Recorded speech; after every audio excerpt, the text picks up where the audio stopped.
السلام علیکم ورحمۃ اللہ وبرکاتہ۔ بسم اللہ والصلاۃ والسلام علی رسول اللہ، اما بعد۔ ریاض الصالحین سے آج حدیث نمبر 57 ہے اور باب الصدق، سچائی کا بیان۔ عن ابی ثابت وقیل ابی سعید وقیل ابی الولید سہل بن حنیف وهو بدری رضی اللہ عنہ۔ سیدنا ابو ثابت اور بعض کے نزدیک ابو سعید اور بعض کے نزدیک ابو الولید سہل بن حنیف، ہم حنیف کہتے ہیں، عربی میں حنیف ہے، وہو بدری اور وہ بدری صحابی تھے رضی اللہ عنہ۔ ان النبی صلی اللہ علیہ وسلم قال، نبی علیہ الصلوۃ والسلام سے روایت کرتے ہیں، کہتے ہیں من سأل اللہ تعالی، کہ جو اللہ سے سوال کرتا ہے، الشہادۃ بصدق، شہادت کا سوال کرتا ہے سچے دل سے، بلغہ اللہ منازل الشہداء، تو اللہ تعالی اس کو شہیدوں کا مرتبہ دے دیتا ہے۔ اور وَإِن مَاتَ عَلَى فِرَاشِهِ، اگرچہ وہ بستر پر ہی اس کو موت آئے۔ رواہ مسلم، یہ روایت مسلم میں ہے۔ نبی علیہ الصلوۃ والسلام کی اس حدیث میں پہلے یہ راوی کے بارے میں محدثین نے کنیت پر تھوڑا سا اختلاف ہے، بعض کہتے ہیں کہ ان کی کنیت ابو ثابت ہے، بعض نے ابو سعید، بعض نے ابو الولید۔ یہ اس طرح بھی ہوتا ہے کہ ان کی اولاد بیٹوں میں سے کسی کی نسبت سے مشہور ہو گئے ہوں، تو اس وجہ سے ان کی کنیت میں اختلاف ہے۔ باقی ان کا نام سہل بن حنیف ہے، اور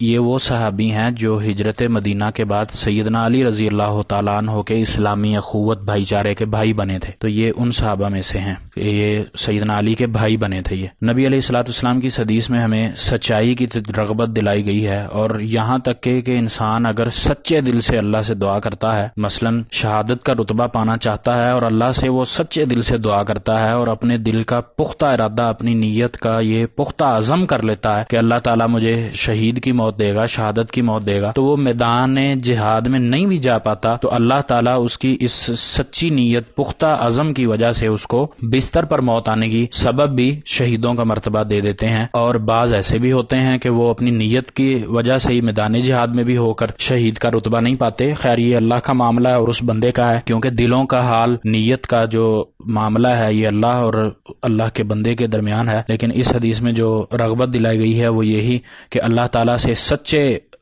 دل سے عہد کرنا چاہیے، وعدہ کرنا چاہیے، اور اللہ تعالیٰ سے جو بھی بندہ دعا مانگتا ہے وہ سچے دل سے اور اخلاص سے مانگے۔ اسی طرح سچ انسان کے پاس دو طرح کا ہوتا ہے، ایک یہ کہ دل سے سچ کہنا، ایک یہ صرف زبان سے ہی وہ سچ بولتا ہے، تو یہ دل سے سچ بولنے کی، دل سے سچ کا ارادہ رکھنے کی، نیکی کرنے کا نتیجہ ہے کہ اللہ تعالیٰ اس کی یہ تمنا بھی پوری کر دیتے ہیں کہ وہ میدان جہاد میں بھی نہیں پہنچ پاتا لیکن شہادت کی وہ تمنا رکھتا ہے، تو اللہ تعالیٰ اس کو یہ رتبہ عطا کر دیتے ہیں، اگر چاہے کہ وہ بستر پر ہی کیوں نہ اس کو موت ہے، کیونکہ موت تو ایک دن آنی ہی آنی ہے انسان کو، یہ اٹل ہے، حقیقت ہے، اللہ کی مشیت ہے کہ انسان جیسے پیدا ہوا ہے تو اس نے ایک دن واپس بھی لوٹنا ہے، تو اس کو موت آنی ہے، تو بہتر یہ ہے کہ اللہ تعالیٰ سے دعا کی جائے کہ اللہ تعالیٰ ہمیں ایمان اور اسلام کی حالت میں موت دے اور اچھی موت دے، اور یہ ارادہ رکھنا چاہیے، سچے دل سے عزم کرنا چاہیے کہ اللہ ہمیں شہادت کی موت دے اور ان لوگوں میں شامل کرے جو اللہ تعالیٰ کے ہاں سچے اور شہید ہیں، اعلیٰ رتبے والے ہیں، ان میں اللہ تعالیٰ ہمیں شامل کرے۔ اللہ تعالیٰ سے دعا ہے کہ اللہ تعالیٰ ہمیں اخلاص کے ساتھ ہر نیک عمل کرنے کی توفیق عطا فرمائے، اور ہمیں ہر طرف سچ کر بولنے کی اور سچ کہنے کی، سچ سننے اور سمجھنے کی توفیق عطا فرمائے، اور اتنا سچ ہم پر ہو جائے کہ ہم بھی سیدنا ابوبکر کی طرح صدیقوں میں شامل ہو جائیں۔ ان کا لقب بھی صدیق اسی لیے تھا کہ انہوں نے نبی علیہ الصلوۃ والسلام کی بغیر چون چرا صداقت اختیار کی تھی، سچ ان کو قرار دیا تھا۔ اس وجہ سے اللہ تعالیٰ سے دعا ہے کہ اللہ تعالیٰ ہمیں بھی صدیقین میں شامل فرمائے اور شہداء میں بھی شامل فرمائے، اور اللہ تعالیٰ سے دعا ہے کہ اللہ تعالیٰ ہمیں صحیح نیک عمل کرنے کی توفیق عطا فرمائے۔ وما توفیقی الا باللہ، علیہ توکلت و الیہ انیب۔